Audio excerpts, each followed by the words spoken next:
Hello বন্ধুরা, কেমন আছো তোমরা? রান্না কাব্য কথা কিচেন থেকে আবার চলে আসলাম তোমাদের সামনে। দেখো, সকাল গড়িয়ে দুপুর হয়ে এসেছে, তাই খাবারের চিন্তা তো অবশ্যই চলে আসছে। খুব সহজে আজকে একটা রান্না তোমাদেরকে দেখাবো।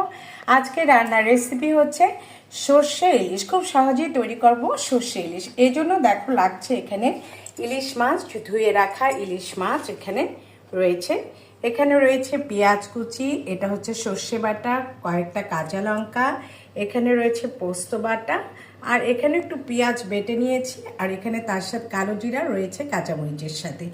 এবং আমি এখানে ব্যবহার করব একটু হলুদের গুঁড়ো, তারপরে লবণ তো অবশ্যই লাগছে, আর যেটা না হলেই হবে না সেটা হচ্ছে সর্ষের তেল। আমি আজকে ব্যবহার করছি ভুট্টা মার্কা সর্ষের তেল। তবে চলো রান্নায় চলে যাই।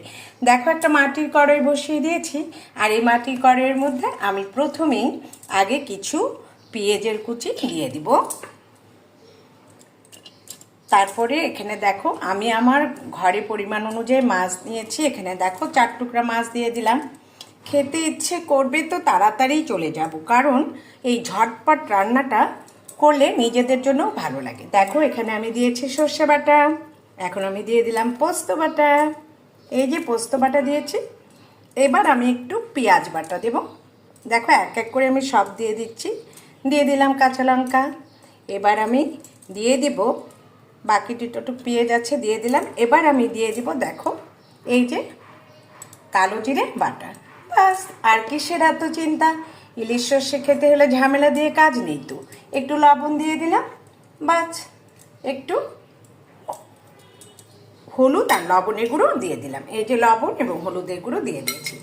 এখন যেটা না দিলেই হবে না, দেখো এটাকে সর্ষার তেল দিতে হবে, বেশ পরিমাণ খানিকটা সর্ষার তেল দিয়ে এটাকে ভালো মতো মেখে নিতে হবে। সুন্দরভাবে মেখে নিলাম। সর্ষে ইলিশ বলে কথা, খেতে ইচ্ছে করেছে। এই দেখো, একটু যদি বাটাবাটি থাকে তাহলে খুব ঝটপট এটাকে এভাবে মাখিয়ে নিয়ে সুন্দরভাবে বসিয়ে দিবে। আমি রেসিপিটা আবারও বলছি।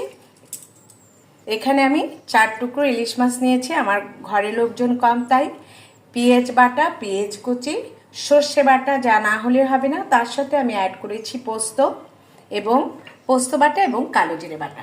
এখন দেখো, এখানে সর্ষার তেলও দিয়েছি, লবণ, হলুদের গুঁড়ো এবং দিয়েছি কাঁচা লঙ্কা, এবং দেখো অল্প একটু পরিমাণ জল আমি এখানে অ্যাড করলাম। তোমরা দেখতে পাচ্ছ, কারণ এই সর্ষার তেলের মধ্যেই খুব সুন্দরভাবে হয়ে যাবে। বাস রেডি, মাটির কড়াইয়ে রান্না হচ্ছে।